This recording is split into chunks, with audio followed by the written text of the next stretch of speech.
법과 쩐이 만나 여러분의 소중한 돈을 지켜드리는 시간, 살면서 꼭 필요한 생활 속 법률 이야기를 알기 쉽게 편하게 재미있게 쏙쏙 전달해 드립니다. OBS 법전. 자, 매주 월요일에 만나는 OBS 법전 시간, 어렵게만 느껴지는 법조계의 이슈와 사건들 유쾌, 상쾌, 통쾌하게 풀어주시는 법조계의 비타민 구민혜 변호사와 함께합니다. 안녕하세요. 안녕하세요. 네, 오늘은 어떤 이야기를 해주실지도 기대가 됩니다. 오늘 주제 잠깐 설명을 들어볼까요? 네, 오늘은 이제 요즘 굉장히 많이 이슈가 되고 있습니다. 로맨스 스캠이라는 사건인데, 보통 이제 데이팅 앱, 인스타 DM, 페북 DM, 카카오톡 채팅, 이메일 등으로 자신의 존재를 그럴듯하게 멋진 사람으로 거짓으로 꾸며서 고의적으로 이성을 유혹하고 결혼까지 약속하여 결국은 금전을 편취하는 범죄를 소개하려고 합니다. 실제로 이런 게 있었어 하던 시절은 좀 지나간 것 같아요. 네, 많은 맞습니다. 분들이 로맨스 스캠 범죄라는 걸 이제는 어떤 건지는 알고 계실 것 같은데, 이게 어느 정도인가가 좀 궁금해요. 로맨스 스캠으로 피해를 입고 변호사님을 찾아오는 분들도 실제로 많은가요? 어때요? 네, 굉장히 맞습니다. 최근 뉴스에도 지난해 1월부터 10월, 그러니까 10개월간 신고된 로맨스 스캠 피해액만 해도 무려 48억 원에 달한다고 했고, 이렇게 피해가 급증하는 이유는 코로나19 해제 이후 사람들이 이성 교제에 적극적으로 나서면서 이성을 만나는 수단으로 SNS나 소개팅 어플 등을 활용하는 사례가 많아짐으로써 또 로맨스 스캠 범죄 또한 폭발적으로 증가하고 있다고 합니다. 그래서 최근 몇 달 사이에도 꾸준히 로맨스 스캠 사건으로 저를 찾아오시는 분들이 굉장히 많아지고 계세요. 와, 지난해 1월부터 10월까지 10개월 동안 피해 액수만 48억여 원이다. 그러니까 이게 집계된 것만 그렇다는 거고, 사실은 이 로맨스 스캠이라는 게 범죄의 성격상 신고를 안 하시는 분들도 굉장히 많다고 그렇죠. 들었거든요. 맞아요. 네. 그러면 피해액이 도대체 얼마일까 가늠이 안 되는 정도인데, 네. 그러면 변호사님을 찾아오시는 분들은 어떤 얘기를 해주세요? 일단은 제가 최근에 맡았던 사건은 이제 의뢰인이 한 3년 전부터 한 남성으로부터 SNS 이제 DM 메시지를 계속 받게 되면서 이제 인연이 시작이 되었다고 합니다. 이제 의뢰인이 올려둔 게시물을 보면서 본인도 취미가 같다 이러면서 이제 서로 얘기를 나누다가 급속도로 친해졌고, 이제 처음에는 그냥 아무래도 좀 경계심을 갖고 있으니까 그죠. 친구로 지내다가 이후에 이제 보이스톡 같은 걸로 이제 연락을 주고받으면서 연인 사이로 발전하게 되었습니다. 근데 당시 이제 상대방의 어린 시절 외국으로 유학을 가서 현재 외국에서 펀드 매니저로 일을 하고 있고, 현재 외국의 유명 증권사와 연봉 협상 중에 있고 조만간 한국으로 이제 안전히 들어올 계획이다라고 하면서 이제 저의 의뢰인께서는 상대방의 말만 믿고 연인 관계를 유지하며 이제 결혼을까지 생각하면서 상대방을 기다리고 계셨습니다. 그런데 이제 연인이신 이 상대방이라는 분이 몇 달 뒤부터 갑자기 비자에 문제가 생겼다. 한국 이주 비용을 내야 하는데 현재 근무하고 있는 회사에서 영주권 문제로 날 놓아주지 않는다. 그래서 페널티 약정 때문에 문제가 됐다. 그래서 퇴직금 정산을 못 받고 있고 이주 비용을 내지 못할 상황에 처했다. 이러면서 여러 가지 상황에 따라서 계속 이유를 대면서 의뢰인분한테 이제 목돈을 빌려달라고 요구하기 시작하였습니다. 아니, 그러면 돈을 빌려 주신 거예요, 이분은? 그렇죠. 저희 이제 의뢰인은 이제 결혼할 남자인데, 결혼할 남자분은 하루라도 빨리 만나고 싶은 마음에 약 2년간 상대방이 알려주는 그 의뢰인 한국 부모님 계좌로 약 1억 원에 달하는 돈을 송금했습니다. 그 의뢰인께서 돈을 또 대출받아 상대방에 송금하고 있다는 사실을 알게 된 또 의뢰인 가족분이 상대방이 이제 2년이나 됐는데 제대로 얼굴도 보여주지 않고 하다 보니까 이상하다. 최근에 이런 사건들이 많은 것 같다라고 하면서 로맨스 스캠인 것 같다라고 이제 얘기를 하자 어느 순간 이제 그거에 대해서 이제 저희 의뢰인 상대방한테 또 물어보고 얘기를 하니까 처음에 펄펄 뛰다가 이제 어느 순간 갑자기 자취를 감추고 연락이 두절이 되고, 그래서 뒤늦게 내가 피해를 입었구나라는 걸 깨달은 저희 의뢰인께서 법적 대응을 하고 싶다. 피해 금을 조금이라도 회복하고 싶다는 생각에 저를 찾아오게 되셨습니다. 이게 우리가 잠깐 얘기를 듣는 걸로는 아니 저걸 어떻게 속아? 이렇게 생각할 수 있는데요.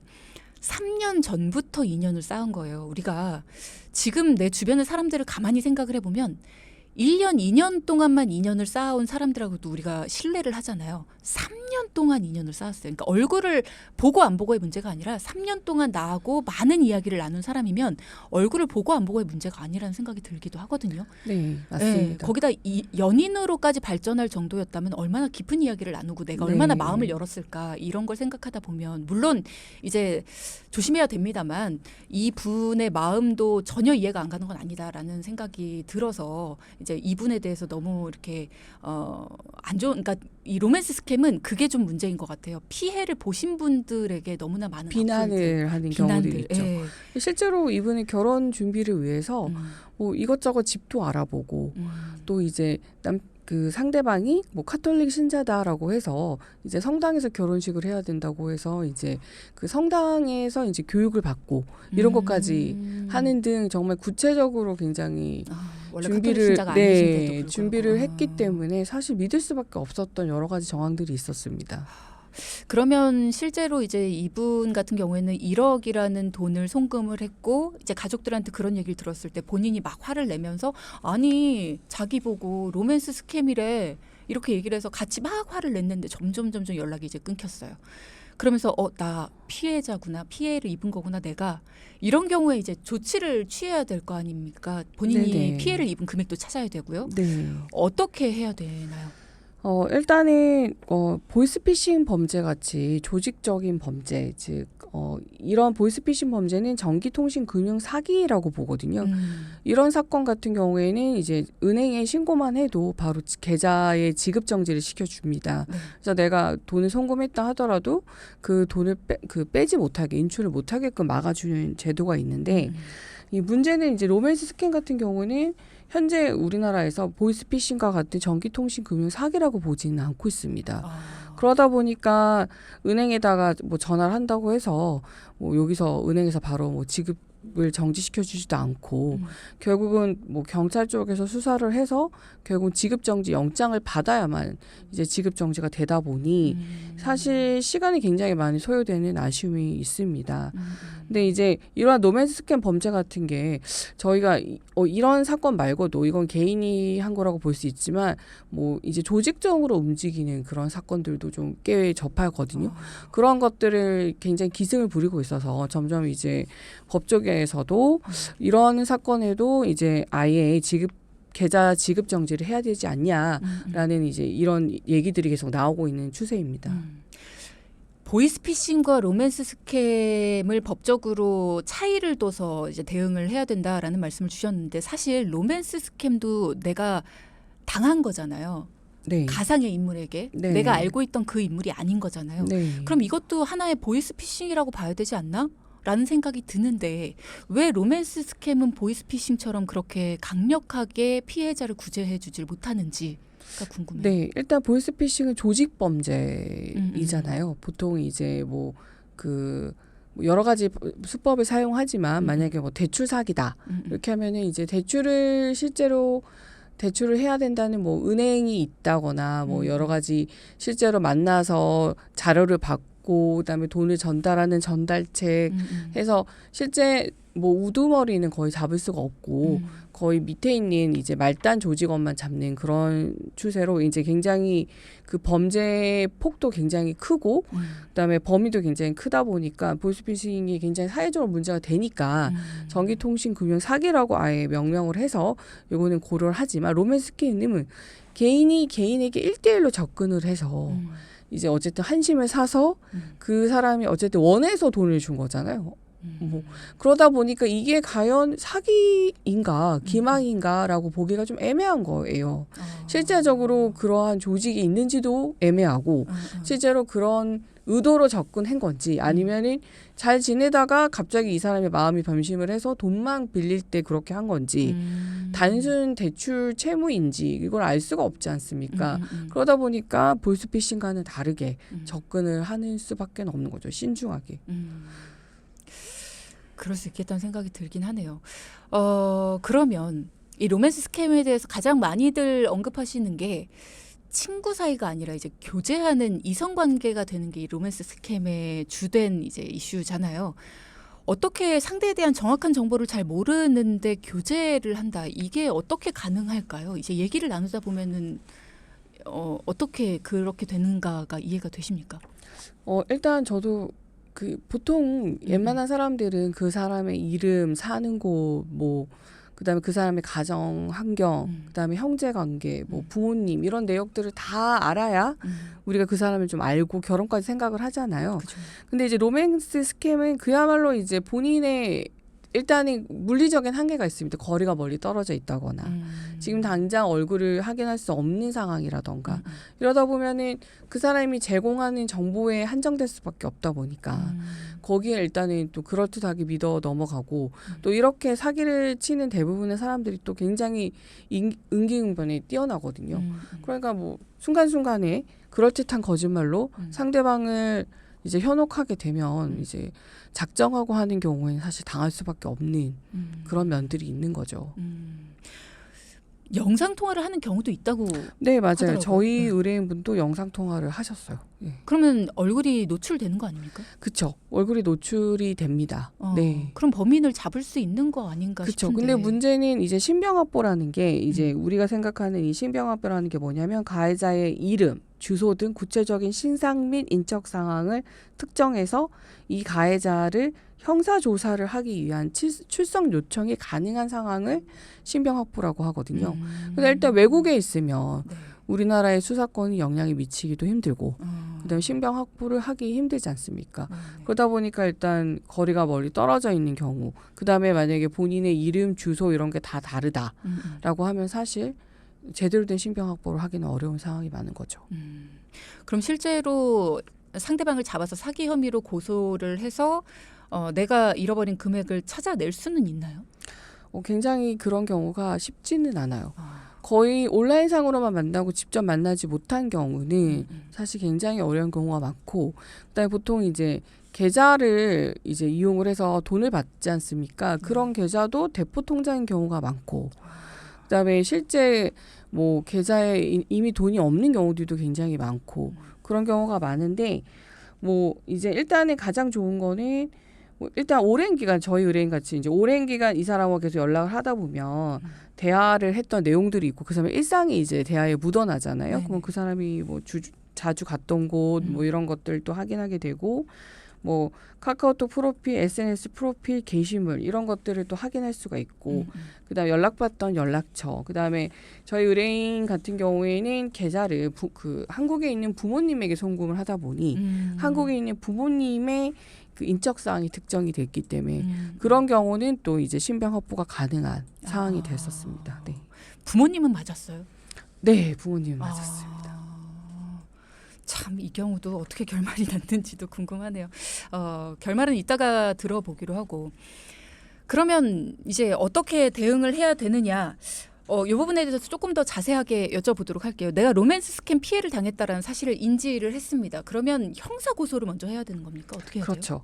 이 케이스는 민사로 가기는 너무 시간이 오래 걸리고 사실 시간의 싸움인데, 가능한 한 뭐 갖고 있는 모든 정보를 다 모아서 일단 형사 전문 변호사를 찾아가셔서 이런 내용들을 다 설명을 하고 형사 고소장이나 고소 대리 의견서를 굉장히 구체적으로 작성을 하고 증거들도 최대한 다 수집을 한 다음에 네. 그래 가지고 이제 고소를 진행하고 조사를 받고 이제 속도감을 좀 내서 수사관에게도 빠른 수사를 요청을 드려서 굉장히 그다음에 뭐 할 수 있는 뭐 그 계좌 정지라던가 영장을 청구해서 그런 것들도 빨리 진행을 하시는 게 가장 좋습니다. 그러면 내가 돈을 빌려주면서 돈을 빌려줬다는 어떤 증거를 남겨두면은 나중에는 돌려받을 수 있나요? 뭐 100% 이제 돈이라는 거는 상대방이 지급할 능력이 있어야 저희가 돈을 받을 수가 있지 않습니까? 그러다 보니까 돈을 보통 이렇게 로맨스 스캠으로 만나는 케이스에 직접 돈을 전달하는 경우는 거의 없고 그렇죠. 계좌 이체를 하는 경우가 대부분이라서 돈을 보낸 흔적은 당연히 있습니다. 그리고 이제 주고받은 대화 내용이나 이런 것들도 있습니다. 그래서 돈을 빌려준 건 명확한데 중요한 건 그 사람의 신병 확보와 그다음에 돈을 갚을 수 있는 능력이 있는가 그게 이제 포인트가 되는 거죠. 근데 또 어쨌든 신병 확보만 되면 언젠가는 돈을 받을 수는 있기 때문에 뭐 고소를 해서 일단은 뭐 이 사람에 대한 피해 사실을 확정해 놓는 게 굉장히 중요합니다. 신병 확보라는 거 앞서도 뭐 잠깐 설명을 해주셨습니다만 뭐 이름, 주소, 구체적인 신상 정보라는 말씀을 주셨어요. 그러면 이거를 확보하기 위해서 어떤 증거들을 우리가 모을 수 있을까? 일단은 상대방의 이름 거짓말일 수 있고요. 주소도 당연히 거짓말일 수 있고요. 일단은 신병 확보를 위해서 내가 모을 수 있는 증거들 어떤 게 있습니까? 일단은 객관적인 자료들을 가장 필요한데 실제 전화번호, 뭐 한국이든 뭐 외국이든 실제 전화번호를 갖고 있는 게 중요하고. 그래서 보이스톡 같은 거 말고 실제로 그쵸. 통화를 해야 네. 돼요. 네. 그다음에 그리고 이메일도 이제 외국 이메일이 아니라 이제 한국 이메일 같은 경우에는 이제 영장을 이제 조회를 하면 또 가능하거든요. 그다음에 그리고 이제 뭐 카카오톡 계정도 이제 그런 의미에서는 가능한 거고요. 그리고 또 만약에 계좌 이체를 했다라고 하면은 이제 그 계좌 이체의 정보가 또 남아 있고, 그다음에 만약에 한국에 이 사람의 부탁으로 뭐 이제 내가 택배를 보낸다, 뭐 이런 걸 하게 되면 그 사람 관련된 어떤 사람의 지인의 이제 주소를 또 파악하게 되는 그런 것들이 또 있죠.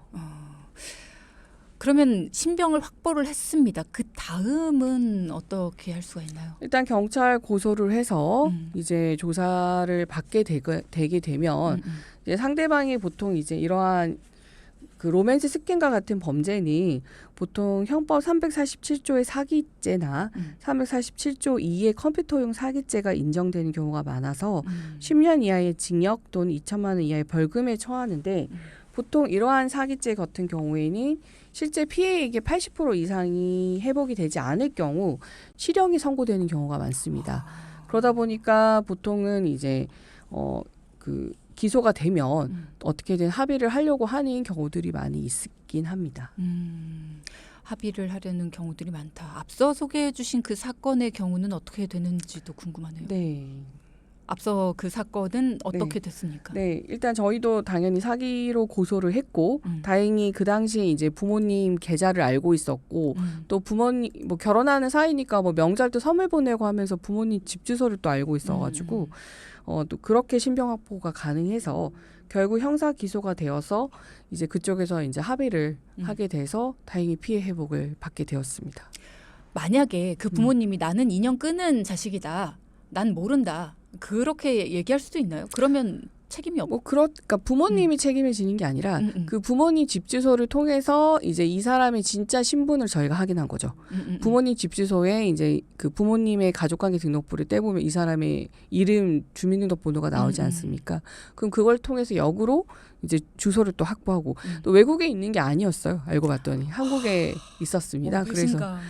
그래서 또 한국에 있었기 때문에 신병 확보가 됐고 그래서 또 이제 어떻게 이제 막상 기소돼서 이제 구속될 위기에 처하자 어떻게든 합의금을 마련해서 와서 다행히 저희 피해자는 어쨌든 피해 금원을 합의를 받았습니다.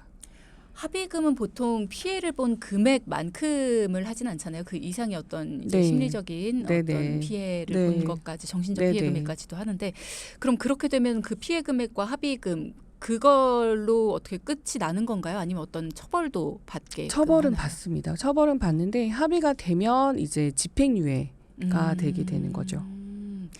초범과 재범은 좀 다르지 않을까 싶은데요. 재범의 경우 같은 경우에는 뭐 아무래도 더 가중이 될 수는 있으나 뭐 그렇다 하더라도 이제 일단은 이 사기죄 같은 경우가 워낙 피해자 회복에 중시를 하다 보니 피해자 회복이 많이 되면 어쨌든 재판부도 어떻게든 이제 그 집행유예를 줄 수 있도록 그렇게 하는 경우들이 종종은 있습니다. 이게 해외에 있는 경우와 우리나라 내에 있는 경우랑은 조금 이제 해결하는 방법이 달라질 것 네. 같아요. 지금은 다행히 변호사님이 맡으셨던 사건 같은 경우에는 국내에 있었으니까 네. 범인을 잡기에도 조금 수월했고 합의를 하는 과정도 조금은 수월하셨을 것 같은데 만약에 범인이 해외에 있었다. 그러면 그 과정에 있어서 검거나 이런 부분, 합의하는 네. 과정 이런 부분 변호사님이 어떻게 도와주실 그런 되나요? 경우에는 저희가 고소를 하고 기소 중지 상태가 됩니다. 음, 그리고 일단 그분이 한국에 들어오는 순간 네. 이제 그 수사관한테 통지가 옵니다. 그리고 이분도 이제 경우에 따라서는 바로 이제 입국하면서 체포가 되는 경우도 있고요. 이제 사기의 그런 정도나 이런 죄에 따라서 다르기도 하고 일단 그렇게 신병 들어오는 순간 신병이 확보되기 때문에 이 사람이 한국에 들어오기를 기다릴 수밖에 없습니다. 근데 그 부모님께 입금을 했잖아요. 네네. 그럼 부모님 통장을 통해서 입금을 받았는데 부모님께서 뭔가 책임져야 되는 부분은 없습니까? 그런 건 없습니다. 어. 네.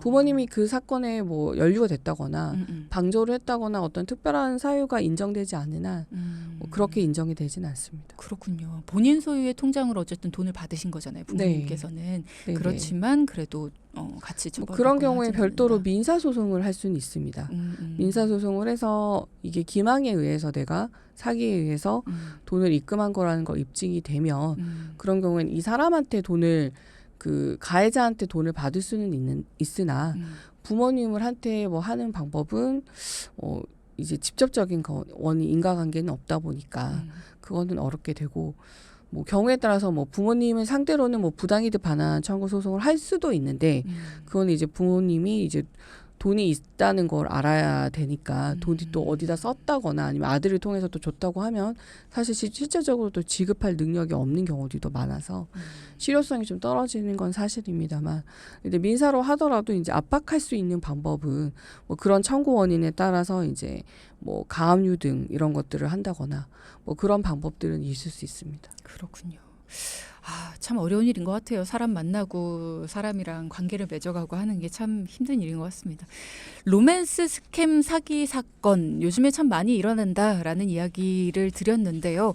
어떤 점을 주의를 해야 될까요? 우리가 사람을 안 만나고 살 수도 없고 그리고 또 이게 앞서도 얘기해 주셨지만 코로나 이후에는 이렇게 데이트 어플 그리고 소개팅 어플 뭐 이런 것들을 통해서 사람을 만나는 게 굉장히 대중화됐잖아요. 네. 많이들 그렇게 만나고 있고 그리고 그렇게 오프라인을 통해서 관계를 맺는 것보다 온라인을 통해서 관계를 맺는 게 오히려 젊은 세대들은 그게 더 익숙해져 가고 있다 이런 얘기도 있거든요. 네, 어떻게 맞습니다. 어떤 점을 주의해야 될까요? 뭐 일단 인스타그램에 이제 DM이나 카카오톡 채팅이나 뭐 이제 이런 SNS로 연락으로 오는 경우에 무조건 본인의 일단 개인정보 이름이나 주민번호, 주소 이런 것들을 함부로 넘겨주면 안 되는 건 당연한 거고요. 그다음에 소개팅 어플을 통해서 만나는 경우도 굉장히 많은데 그 만난 사람이 뭐 별도로 자기가 깔라고 하는 뭐 그런 어플들이 있습니다. 그런 건 이제 뭐 다른 별도의 조직 범죄 사기에 연루될 가능성이 많기 때문에 그런 어플도 함부로 설치하지 마시고 그다음에 뭐 영상 통화를 하면 또 영상 통화하는 거를 뭐 이제 녹화를 한다거나 또 이제 연인 관계 뭐 이제 그런 어떤 안 좋은 걸 녹화를 해서 또 이제 오픈하는 거나 협박의 빌미로 쓸 수 있기 때문에 그쵸. 영상 통화나 사진도 함부로 보내지 마시고 그다음에 일단은 금전적인 내용이 나오는 순간 일단 차단을 하시는 게 가장 현명한 행동입니다. 사랑에 빠지면 어리석어진다고 하더라고요. 네, 맞습니다. 너무 많습니다. 그러게 말이에요. 예. 참 현명하게 우리가 사랑을 나눴으면 좋겠고요. 그리고 또 지금 많은 분들이 채팅창을 통해서 이야기도 나눠주고 계시는데요. 이런 피해 입으시는 분들이 없었으면 좋겠다라는 이야기도 해주시고 계시고 그리고 트라우마로 인해 사람 만나기 힘드실 것 같다라는 안타까움도 전해주셨습니다. 자, 오늘 로맨스 스캠 사기 사건과 관련해서 맡으셨던 사건 이야기도 전해주셨고요. 주의점까지도 짚어주셨습니다. OBS 법전 구민혜 변호사와 함께했습니다. 오늘 고맙습니다. 네, 감사합니다. 네.